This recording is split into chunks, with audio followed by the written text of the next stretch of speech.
Hello বন্ধুরা, Moumita's food ব্লগে আপনাদের সকলকে স্বাগত জানাই। বন্ধুরা, আমি আজকে আপনাদেরকে বাড়িতে বানিয়ে দেখাবো নরম তুলতুলে বন পাউরুটি। বন পাউরুটি বানানোর জন্য আমার লাগছে 2 কাপ ময়দা, পরিমাণ মতো চিনি, 1 চা চামচ বেকিং সোডা, 1 চা চামচ বেকিং পাউডার, 2 চা চামচ ইস্ট আর 1 চা চামচ সাদা তেল দিয়ে ভালো করে আমি ময়ামটাকে মিক্স করে নেব। ভালো করে মিক্স করে আমি ওর মধ্যে অ্যাড করে দেবো পরিমাণ মতো দুধ দিয়ে আমি ব্যাটারটাকে পুরো ভালোভাবে মাখাবো। ভালোভাবে মাখিয়ে আমি 10 থেকে 15 মিনিটের জন্য রেখে দেবো। 15 মিনিট রেখে তারপর আমি 4টে বড় বড় লেচি সাইজ করে কেটে নেব। তারপর কড়াইতে আমি ওভেনটাকে বসিয়ে হিট করে নেব। তারপর ওর মধ্যে দিয়ে দেবো স্ট্যান্ড, পরিমাণ মতো জল দিয়ে আমি স্ট্যান্ডটাকে বসিয়ে দেবো। স্ট্যান্ডটাকে বসিয়ে আমি দিয়ে দেবো যেই ব্যাটারগুলো লেচি সাইজ করে কেটে রেখেছিলাম, দিয়ে ওর মধ্যে রেখে দেবো।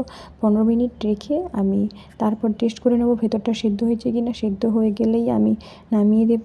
নামিয়ে একটা প্লেটে সার্ভ করে নেব। দেখুন বন্ধুরা, কতটা সফট হয়েছে, একদম নরম তুলতুলে হয়েছে। আপনারা এভাবে বাড়িতে ট্রাই করতে পারেন, খেতে খুব সুন্দর হয়েছে, একদম দোকানের মতো পাউরুটি।